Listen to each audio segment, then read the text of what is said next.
শাহের হত্যার বিচার যদি 29 বছর পরে হয়, আল্লামা সাঈদীকে ইনজেকশন পুশ করে হত্যা করা হয়েছে, সেই বিচার কবে হবে এটা বাংলার মুসলমান জানতে চায়। সালমান শাহের দিকে তাকাও, মারছে কে? ওর বউ তারে মারছে।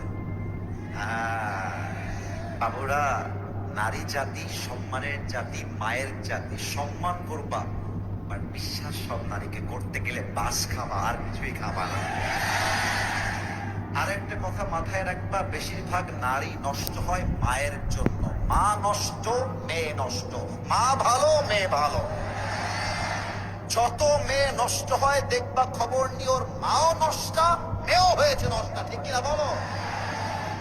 আর নারীরা মিথ্যা বলতে পারে পুরুষ সাজিয়ে, আমি তোমাকে ছাড়া বাঁচবো না, তোমাকে ছাড়া আমি মরে যাব।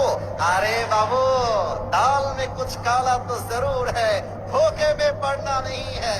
ये जिंदगी अपना जिंदगी है, किसी लड़की के लिए अपनी जिंदगी बर्बाद हो जाएगा ये तो नहीं हो सकता मेरे दोस्त। একটা মেয়ে ধোকা দিয়েছে মানে যে আমি বেকা হয়ে যাব? নো। আরে ওর জন্য একটা বিয়ে জায়েজ, আমার জন্য 4টা বিয়ে জায়েজ। ও একটা করবে, আমি 4টা করে দেখায় দিতে, বড় টাইম নাই। 29 বছর পরে ইনভেস্টিগেশন করে আপনার সালমান শাহের খুনি বের করছেন, আর বাংলা